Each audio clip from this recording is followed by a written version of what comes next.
एक गांव में एक किसान अपनी पत्नी के साथ रहता था। एक दिन वह किसान अपने खेतों की तरफ जा रहा था। तभी उसे एक गड्ढे में से आवाज आती है। अरे ये कैसी आवाज है? लगता है कोई कुत्ते का बच्चा है जो मुसीबत में है। मुझे इसे बचाना होगा, नहीं तो ये मर जाएगा। फिर वह गड्ढे में झांक कर देखता है तो उसे वहाँ एक छोटा सा कुत्ते का बच्चा दिखाई देता है। वह उसे देखकर दंग रह जाता है। उसका रंग नीला होता है। ये तो कोई कुत्ते का बच्चा लगता है, लेकिन ये तो नीले रंग का है। मैंने तो इससे पहले कभी भी नीले रंग का कुत्ता नहीं देखा। इसे घर ले चलता हूँ, सुमन तो इसे देखकर बहुत खुश हो जाएगी। फिर वह किसान उस बच्चे को निकालता है और अपने साथ लेकर घर की ओर चल देता है। अरे सुमन, जल्दी बाहर आओ, देखो मैं तुम्हारे लिए क्या लाया हूँ। तभी उसकी पत्नी बाहर आती है और कुत्ते के बच्चे को किसान के हाथ में देखकर चौंक जाती है। हाय, कितना प्यारा है, ये तो नीले रंग का है।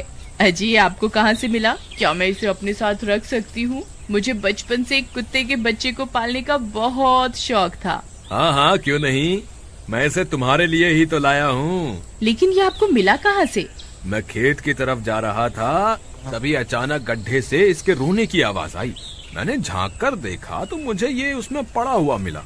ये जरूर भूखा होगा, तुम इसे कुछ खाने को दे दो। इतना बोलकर किसान वहाँ से चला जाता है। फिर सुमन उसकी खूब देखभाल करती है। वह दिन भर उसके साथ खेलता कूदता है। सुमन भी उसे पाकर बहुत खुश थी। वह कुत्ता पूरे गांव में आकर्षण का केंद्र था। वह जब भी गांव में घूमने निकलता, सारे गांव वालों की नजर उसी पर टिक जाती थी, क्योंकि किसी ने भी नीले रंग का कुत्ता पहले अपनी जिंदगी में कभी भी नहीं देखा था। अरे हरिया, देख तो, ये उसी किसान का पिल्ला है। तूने कभी नीले रंग का कुत्ता देखा है क्या? नहीं भाई, मैंने तो पहली बार ऐसा कुत्ता देखा है। लेकिन ये इस किसान को मिला कहाँ से? इतना अनोखा कुत्ता खरीदने की हैसियत तो इस किसान की है नहीं। अरे भाई, इससे तो ये किसी गड्ढे में पड़ा हुआ मिला था। मुझे तो लगता है जरूर ही ये कोई जादुई कुत्ता है। तुम्हें क्या लगता है बाजार में इसकी क्या कीमत होगी? भाई, ये तो नायाब चीज है, ये तो अनमोल होगा। इसके हमें मुंह मांगे पैसे मिलेंगे। भाई, हर नायाब चीज पर तो सिर्फ हमारा ही अधिकार है। देर किस बात की, आज रात को ही इसे किसान के घर से चुरा लेंगे। रात होने पर किसान और उसकी पत्नी घर में सो रहे होते हैं। तभी लल्लन और हरिया किसान के घर में घुस जाते हैं और नीलू को बहलाने फुसलाने लगते हैं। ले ले बेटा, बिस्कुट खा ले, ले ले ले ले ले ले, आजा आजा। वह झट से उसे बोरे में कैद कर लेते हैं और वहाँ से 9-2-11 हो जाते हैं और भागकर अपने घर आ जाते हैं। हरिया भाई, एक काम तो पूरा हो गया, बस अब इसे शहर जाकर किसी को बेचना बाकी है। शुभ काम में देरी किस बात की, हम कल सुबह होते ही इसे शहर जाकर किसी को बेच आएंगे। अगले दिन सुबह होने पर वे दोनों नीलू को बोरे में डालते हैं और उसे बेचने के लिए निकल पड़ते हैं। रास्ते में उन्हें एक सेठ मिलता है।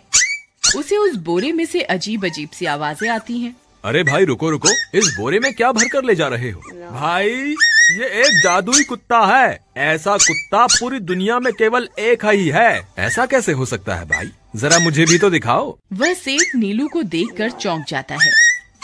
तुम्हें इसके लिए 100 सोने की मुद्राएं देनी होंगी। ठीक है, मुझे मंजूर है। लो, ये लो तुम्हारी 100 मुद्राएं। आज से ये कुत्ता मेरा हुआ। वहीं दूसरी तरफ नीलू को घर में न पाकर सुमन और किसान परेशान हो जाते हैं।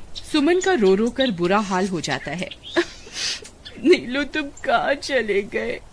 तुम्हारे बिना मैं कैसे जीऊंगी? वापस आ जाओ ना नीलू। अजी, मेरे नीलू को कहीं से भी ढूंढ कर लाइए। जब तक वो वापस नहीं आएगा मैं खाना नहीं खाऊंगी।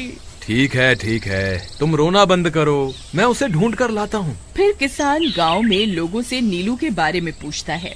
अरे भाई, मैंने तुम्हारे कुत्ते को देखा था। वो लल्लन और हरिया तुम्हारे घर से बोरे में किसी को भरकर ले जा रहे थे। वो अवश्य ही तुम्हारा कुत्ता होगा। फिर किसान भागता हुआ लल्लन के घर जाता है। लल्लन, मुझे पता चल गया है, तुम्ही ने मेरे नीलू को चुराया है। उसे अभी के अभी वापस लौटा दो, नहीं तो मुखिया से कहकर तुम्हें कड़ी से कड़ी सजा दिलवाऊंगा। अरे हरिया भाई, इसे कैसे पता चल गया? मुझे लगता है किसी ने हमें उसे चुराते हुए देख लिया होगा। मुझे अभी के अभी मेरा कुत्ता वापस करो, नहीं तो अच्छा नहीं होगा।